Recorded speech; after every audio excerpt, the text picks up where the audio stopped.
Guys, welcome back to my channel. So today we are going to learn how to cut and sew a princess dot. So let's get right into it. So first of all, you get a fabric that will be enough to cut a princess dot, the front piece specifically. And to achieve that, you will divide your bust pan into 4. Whatever you have, you add like 3 inches seam allowance, and then you place your fabric on fold. And then, so that is it. Then I went ahead to draw my basic line so that I can be able to use it and start my measurements. And then I traced my full length of that's the top of the princess dot dress. So the full length is 17 inches, and I had to trace it, the measurement, and then draw my line. And then the next thing to do is to get my armhole, my shoulder, to get my shoulder measurements, which I used 15. My shoulder measurements is 15 divided by 2. I get 7.5 inches seam allowance, making it 8 inches. And then I went ahead to draw my armhole length, which I used 9 inches. My bust point, I used 11 inches, and then my underbust, I used 14 inches. And then I went ahead to make all these measurements all through the top of the dress, so as to get all the measurements in place. Then I go ahead to draw my straight line to be able to identify all the measurement I've got.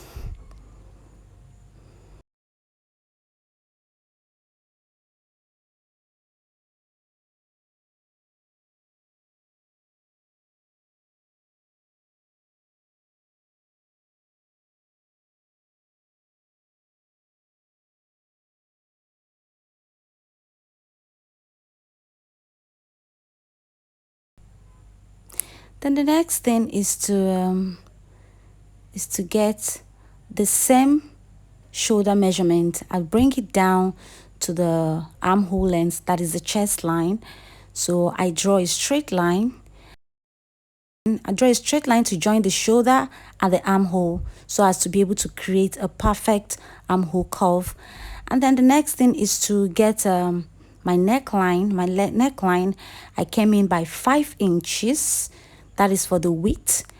For the depth, I'll come down by 6 inches, and then I'll connect the width and the depth of the neck using my chalk.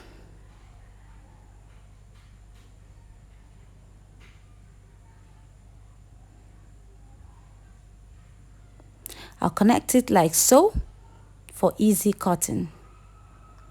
Then the next thing to do is to get my shoulder slope. I'll come down on the shoulder by 1 inches, because our shoulders are not always straight. In fact, our shoulders are never straight. So I'll come down by 1 inches, and then I'll connect it towards the neckline. Then after this, the remaining thing to do for this part is placing the tape on the remaining part of the shoulder, or let me say the remaining part of the armhole. Trace the middle, whatever you have, you get the middle, mark the middle, and then you come by 1/2 inches, just like I did.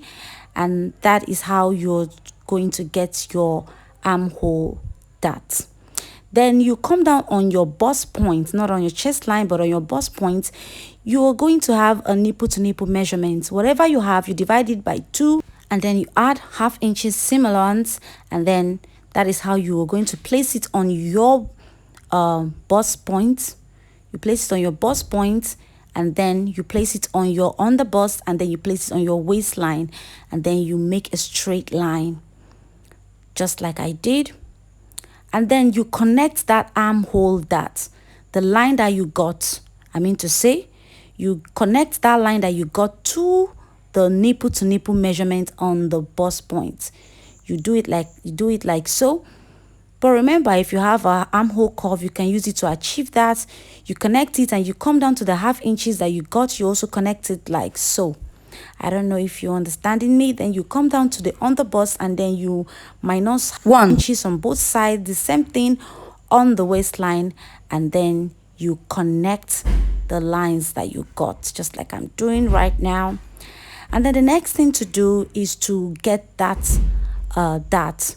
You curve it just like I did from that bust point. You won't use your ruler, you have to curve it because that is the underbust, and you have to get that bust curvy shape. You curve it to the previous -1 inch that you got, like this. And that's that. So the remaining thing to do is to get all your horizontal measurements, your waist span, your underbust span, your bust span. That is your waist divided by 4. Whatever you have, you place it there, and then you mark.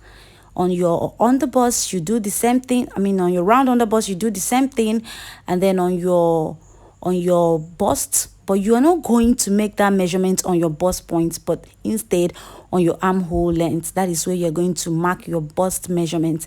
And then you add your 3 inches seam allowance on all of it except for the waist.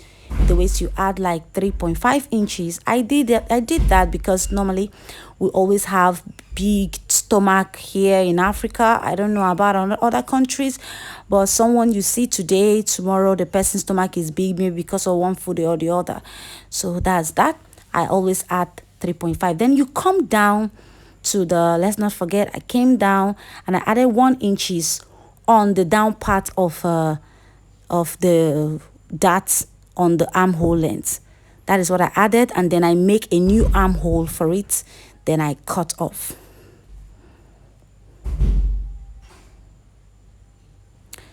So always make sure that you add extra 1 inches on that dart, this particular area I'm cutting right now.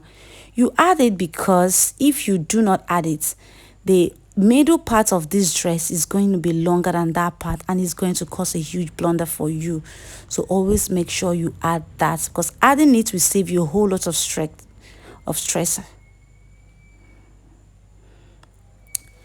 And then that's that. So make sure you neatly cut them all out. That is the excess that you do not need. You cut out all these darts area. So reason why you are adding 3 inches is because whatever you're removing, that is all those darts, that is what you calculate and then you add it. So it's always constant. The 3 inches is always constant on every one I'm making dresses for. So now for this neckline, I decided to change the neckline. Instead of making it a normal round neck, I decided to and to take another turn. So I came down by 6.5 inches, and then on this other part I came in by 2 inches, and then I marked what did I mark here again? I marked 4.5. So now this 4.5, I'm going to connect it. It will be like a sweetheart neck, something like a sweetheart neck. That is what I want to achieve. I don't want to make it just like a normal round neck. So that's that. And then I cut. So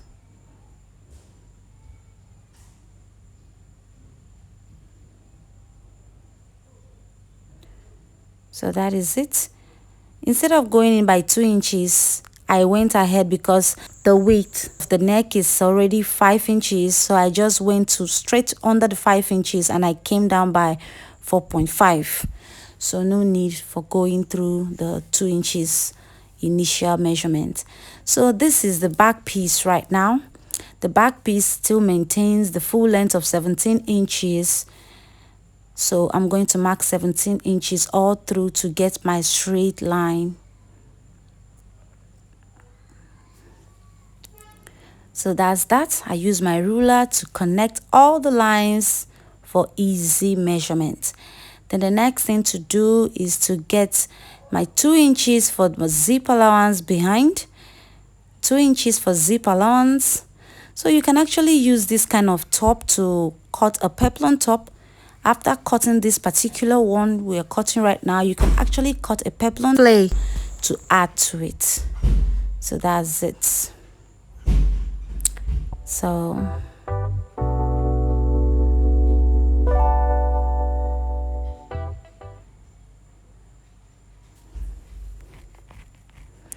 I'll connect all the lines for easy measurements. So that's that. So right now I'll go ahead to measure my shoulder measurement, which I used 8 inches, 7.5 plus half inch, making 8 inches. Then I mark my armhole length as well. The same thing we did in front, that's what we're going to do. My armhole measurements 9 inches, bust point 11 and 14 inches for the on the bust. So I go ahead to do same to every other side. Then I will use my ruler to connect all of them for easy measurements.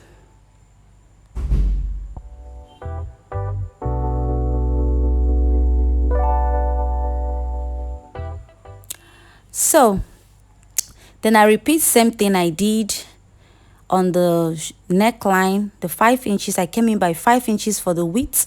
So on for the depths,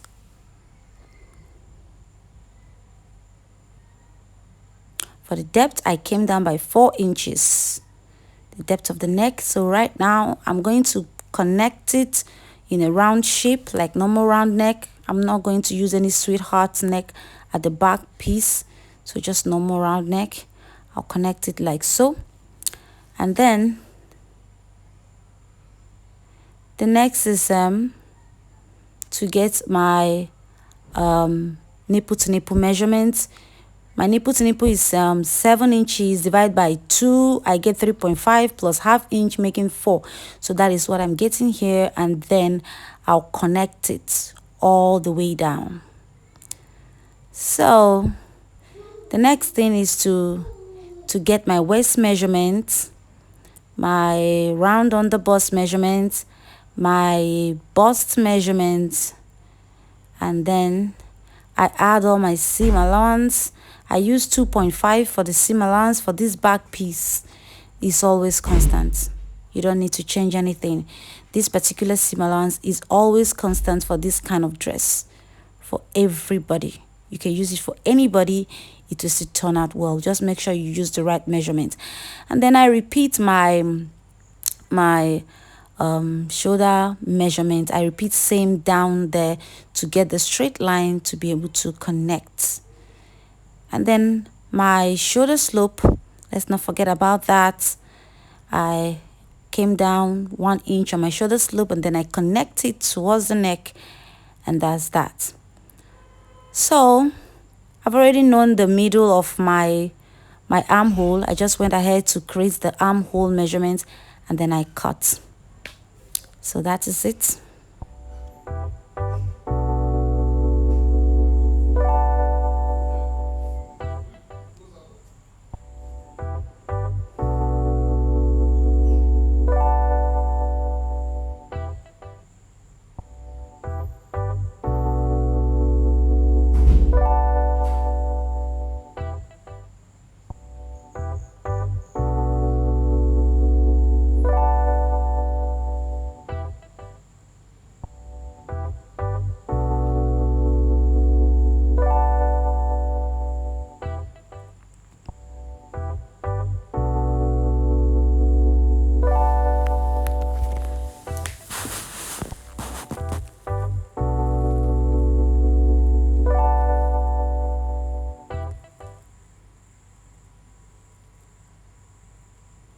So on this particular part on the zip allowance, make sure you come in, because our backs are not always straight.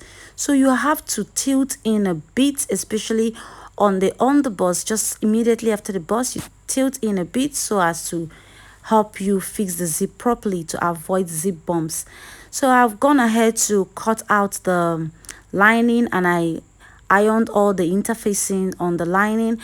Normally you can actually iron interfacing on the main material as well, or the main fabric as well, but I just decided to iron the interfacing only on the lining. So that's that. I've also cut out breast part for everything, so I'm going right ahead to join all of this to the sewing machine. So that is it. So I'm going to show you how you'll be able to join it for easy sewing. So this is it. This is how you're going to join it for easy sewing. So that is that. This is how you're going to join this. You join this part, you repeat same on the main fabric, and then you're good to go.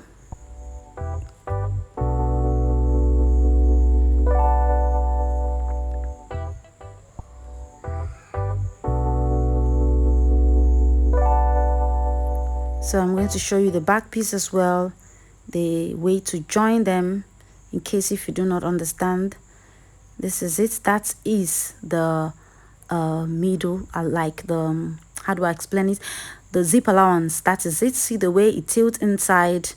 So if you fix your zip, you won't have any problem, but if you fix your zip straight, you have serious problem. So now this is after joining and ironing. I was able to join it and I ironed it properly. So now if you fix it on your, if you fix it and you wear it, it will look well, to look good. Look at, I finished fixing and ironing it. It looks so beautiful and so neat. So that's that. So I hope you guys really enjoy this tutorial and I hope it comes in handy when you need them. So I'll go right ahead to join the final stage, and this is the outcome of this beautiful dress. I went ahead to cut out this stylish puff sleeve for the dress, and look at how beautiful it is. So I'm going to include the link of this stylish puff sleeve on the description box so that you guys can go ahead to watch it, how to make it. So I hope you guys love this tutorial. Have a nice day. Bye.